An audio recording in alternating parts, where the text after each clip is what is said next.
አሁን ነው ለቅሶ መድረስ የሉሊት ሉሊት ሉሊት በህይወትሽ ምንም ጥሩስ ነገር ሳትሰሪ አየ አየ አየ አዎ ለቅሶ ስትደርሱ እንደዚህ ያደርጉ። ምናልባት እውነት አስወግደዋት ከሆነ ግን ታሳዝነኛለች ምስኪን። ምናልባት ወይ ያፌትም እንዳለው አንድ ጣቷን ቆርጠውም ከሆነ ግን የሚፈልገው አንድ ጣቷን ቆርጦ ነበር። አዎ እንደዛ ነበረ ስምምነቱ ማለት ነው። የጋርዶች ሲያወራቸው የነበረው እንደዛ ነበረ። ምናልባት የመጨረሻ አስወግደው እዚህ በር ላይም ከጣሏት የምር ታሳዝነኛለችም። አንዳንዴም ደግሞ በሰፈሩት ይሰፈራል የሚባለውም እሱም ማየት ነው ማለት ነው። በመጨረሻም በእንደዚህ በሚያሳዝን ሁኔታ ህይወቷን ማለፍ የለበትም። ሉሊት የሌለችበት እንደው ቀድማችሁን እሷን ካስወገዳችሁ የምር ድራማው ራሱ እየደበዘዘ ይሄዳልና ምናልባት አድምታችኋት ታክማ የምትድን ከሆነ ኦኬ፣ ካልሆነ ግን እሷን በመጀመሪያ እሷን ማስወገድ የለባችሁም። ይሄን አግባብ አይደለም። ሉሊት መሞት የለባትም ብዬ አምናለሁ። በቃ ወይም እንደዚህ ተጎድታ ታክማ የምትድን ሆስፒታል የምትገባ ጭራሽ መሞት የለባትም። ድራማው አንዱና አድናቂ እሷ ስለሆነች እንደው መወገድ አለባት። እንደው መጀመሪያ ያፌት ነበረ የሚወገድም ከሆነ ከዛ በኋላ ሁሉም ሰላም ወርዶ ጸጥ ብሎ እንደፈለጉ በነፃነት መውጣት መግባትና እንደፈለጉ አስበው መኖር ሁሉም ከሚፈልገው ጋር መኖር መብታቸውን ይህን ያው አስደስቶ ማለፍ ነው። ምክንያቱም ሉሊት መሞት የለባትም ከሚሏት አንዷ እኔ ነኝ። በፍጹም በፍጹም በፍጹም። አዎ እንደው ያፌት ነው መሞት አለበት። በ11ኛው ሰዓት እንግዲህ ቤዛም ከአዲሱ ጓደኛዋ እንዲሁም ደግሞ ቢንያምም ማነው ናታም ከአዲሱ ጓደኛው እንግዲህ ያው መቅማቀም ጀምረዋል ማለት ነው። መጅናጀን ነው እንደዚህ በዱን ሆነ። ግን ይሄ ነገር ይዘልቃሉ አይዘልቅም የሚለውን ያው ሌላ ጥያቄ ነው። እያየን ነው እዛ ቤት የተፈጠሩ ፍቅሮችን ያው አይበረክቱም። እንግዲህ በናታና በኤፍራታም አይተናል። የትንሽ ጊዜም ቢሆን መቼ ከመቼው ማለች ኤፍራታ እውነት ዋና መቼ ከመቼውም ትንሽ ጊዜም ቢሆን ያው ማለች ጽዮንና ቢኒም አይተናል። የሚዘልቅላቸው አይመስልም። እያሰባችሁበት ግቡ ማለት ነው። ሌላ የናታ አዲሱ ፍቅረኛዋ እናት እንዳው ልታስወግደው ነው ብዬ ቤቷ ድረስ ጠርታ ወስዳው ያው ለመርመርመር ነበረ። እሱም ፈርቶ ነበር፣ እኔም ፈርቼ ነበረ። ነገር ግን መጨረሻ አካባቢ መመርመር አለባትን ከመረመረች በኋላ ልጄ ለምን ልታድናት እንደፈለግ ያለው ነገር ጥያቄው እንደ ፖሊስ ጣቢያ ያው አስመርምራው እሱም ነፍስ ያውጭኝ እግሬን አውጭኝ እያለ ያው ተሽቀንጥሮ ነው የወጣው። ደናውኑ ደናውኑ እያለ በድንጋጤ 4 ነው 3 ነው መሰለኝ ደናውኑ ብሎ የወጣው ማለት ነው። በጣም ፈርቶ ነበር። እውነትም ታስፈራለች ሴትዮዋ። እሱም እንደገባ ቤት መግዛት እንደገባ ሰው ጣራ ኮርኒስ እያየ የሆነ ሌባም ነገር መሰለናታ ዛሬ ማለት ነው። በጣም ነው ያሳቀኝም። ደንግጠ ይሁን እኛም ደንግጠናል አለ ሰውየው። እኛም ደንግጠናል። ጠራጠራው አይደለም ሴትዮዋ። እኔም ደንግጫለሁ። የማታውቀው ቤት ገብተህ ጠራጠራ ምን ያሳይሃልና? ወይስ የድንጋጤ ነው? ይህን ነገርም አብረህ ብትመልስልን አሁን ማለት ነው። ሌላ ኤፍራታ ያው ይህን ሰውዬ በነፃነት ሊለቀት አይደለም። ግን እኔ እንትን አለኝ ምንድነው ይሄ ዲኤንኤን ራሷና ገኒ ለመመርመር ነው። እዚህ ጋር ትንሽ ግራ አጋባኝ። ወይስ ያፌትና ናታን ለማስመርመር ነው? ያው ሰሞኑ ዲኤንኤን ስንት እንደሆነ ያው ወንድምህ ነው ወንድምህ አይደለም የሚል ጭቅጭቅ ጀምረው ነበረ ካፌት ጋር። ነገር ግን ይሄን ዲኤንኤን ያሰበችው የእነሱ ነው ወይስ የእሷና የገኒ የእናትና ልጅነት ነው? ወይስ የሁለት ወንድማማቾች የእነሱን ፈልጋ ነው? እዚህ ጋር ያው እኔ የእናት መስለኝ ነበር፣ ግን አሁን ሳስበው ሁለቱም ወንድማማቾች እንዳይጠፋፉ እንዳይገዳደሉ ያው ዲኤንኤን ለማድረግ ይመስለኛል ብርም የፈለገችው። የሁሉም ብር ከሄዳ እመጣለሁ ብላ እንግዲህ ቤዛ ጋር ደውላ ነበረ። ቤዛ ያው በ11ኛው ሰዓት የእፉዬ ጥሩ ጓደኛ ጥሩ እህት ሆናታለች። እወድሻለሁ ምናምን በቃ የሌለ ነው የምታቀብጣት ማለት ነው። ይሄ እስከ መጨረሻው ካዘለቅሽ ቤዛዬ በጣም አሪፍ ነው። መጀመሪያም እንደዚህ ፍቅር ብትሆኑ ነበር ይሄን ሁሉ አይከሰትም ነበር ማለት ነው። አሁንም አረፈደም። እንኳንም ያው ወደ ራሳችሁ ተመለሳችሁ።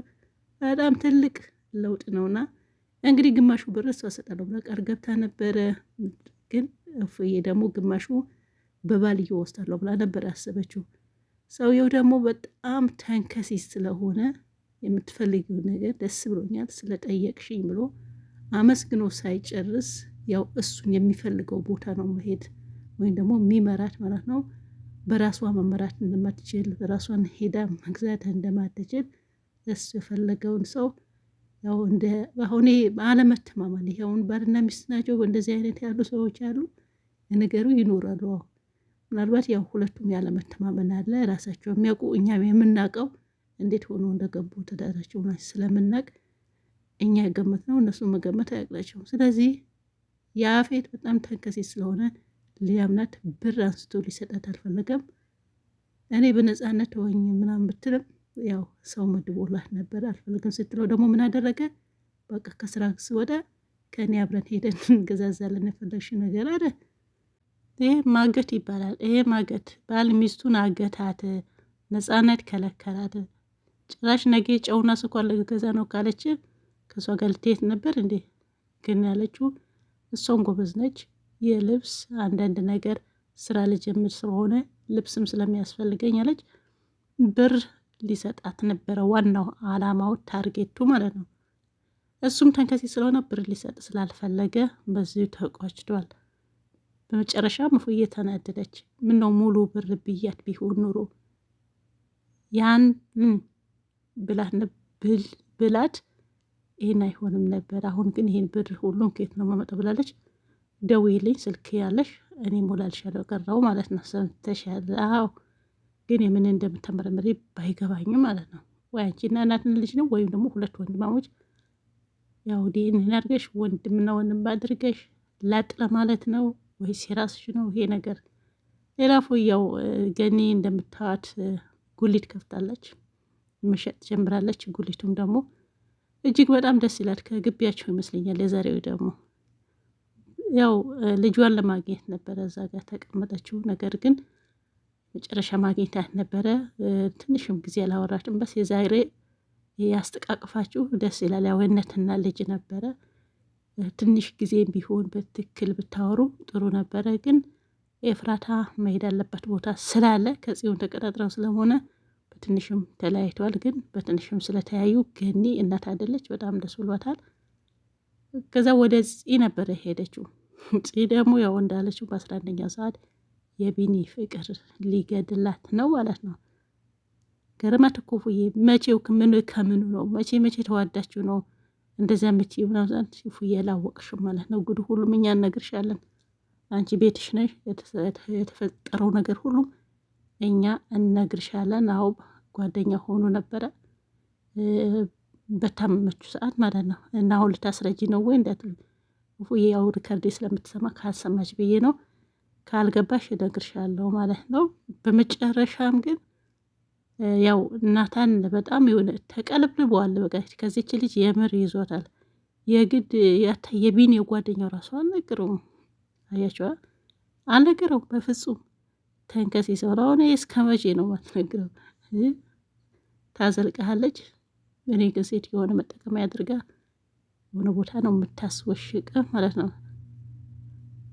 ሌላ ቢኒ ያደረገው በናታ ዋነት በአፌት ላይ ያው ሰሞኑ ስለ ፍርድ ቤት ምናምን አውርቶ ነበረ። ያ ነገር ደግሞ የናታ ሲነግረው አይ ጥሩ ነገር ነው ምናምን እንደዛ ነው ያለው። በቃ አንተን በርታ እፉዬም ታስመልሳለህ አለው። እንደዛ ሲለው ደግሞ ተቀየረ በቃ እንደ እስስት ማለት ነው። ስለ ፉዬ ሊነሳበት አይፈልግም በፍጹም። ምክንያቱም ወደ ፈቅዳ አልፈልግህም ብላ የሄደች ሴት ነችና እኔ ለምን ይብላል ሁሌ ማለት ነው። እሷ ገባችበት ምክንያት ብታድቅ ኖሮ እና እንትናን ማነህ ናታ የምር ገደል ልገባ ነበር። ይሄ ሁሉም የኔ ነበር ወይ መስዋዕቱ? እኔን ወንድምሽ ብለህ ስቅስቅ ብለህ ታለቅስ ነበረ። ግን አሁን ስላልተረዳ እኔ አልፈርድብህ ምንም ማለት አይደለም። ስለዚህ በምታገኛት ጊዜ ታገኘታለህ። ግን ከዚች ልጅ አትሆንህም። እኔ ልንገርህ እና ማለት ነው። አዎ ትሰማኛለህ በእርግጠኝነት። እና በመጨረሻም እፉዬም ወደ ናታ ትመጣለች፣ ጽዮንም ደግሞ ወደ ቢኒ ይሄዳል። ስለዚህ ቤዛም ደግሞ ከአዲሱ ፍቅረኛዋ ጋር ትቀጥላለች። ያለው ነገር ይሄ ነው ማለት ነው። ካልተሰማማችሁ ምስኮር አድርጉኝ፣ እኔ ያስታርቃችኋለሁ ማለት ነው። ግን የሉሊት መሞት እጅግ በጣም አሳዝኖኛል። መሞት የለባትም ባይነኝ። ምክንያቱም ድራማው ትክክል አይመጣም። በመጨረሻ አንዳንድ የምትጨምሯቸውን አክቶች ሰዎች የምትጨምሯቸው አሁን እናትና ልጅ ወንድሟ ምናምን እንደዛ ማለት ጨምር አልነበረባቸውም። እንደጀምረው በዚሁ ማለቅ ነበረበት። ወይም ከመጀመሪያው ጀምራችሁ ብታካትቱ ጥሩ ነበር። አሁን አንዳንድ እያመጣችሁ ደግሞ የሆነ ልብ ሰባሪ ወይ እንትን አይሉ ወይ ልብ አይጠግኑም። የሚያስፈራሩ መጨረሻ ማለታችሁ ለቀቃችሁ። ግን እናት ከልጇ ከሁለት ልጆቿ ታው ጥሩ አይደለም። ሀረጎች እንደ መጀመሪያውን ቢቀጥል ባይነኝ። ከአሁን ሆነ ደግሞ እኛ ጭራሽ ትእዛዝ ልትሰጪኝ ነው እንዳትሉኝ። ትእዛዝ ሳይሆን ኑሮ አስተሳሰብ ምንድነው አስተያየት ማለት የግሌ ነው። በተረፈ ያው እንትና ማነው ናታም አይፉዬ ይዘህ ይጥፋ። ያውም ደግሞ እንትንን ማነሽ ቢኒም ጽዮን ይዞ ይጠፋል ማለት ነው። ከዚህ በኋላ ቀረቡ ቤዛነች። ቤዛም ደግሞ ያላት ነገር ይዛ አዲሱ ይዛ ትሄዳለች። አዎ እንደዛ ነው ነገር ይሁን። በተረፈ በያላችሁ በሰላማችሁ ይብዛ። ቪዲዮ ላይክ እያደረጋችሁት ባይ ባይ።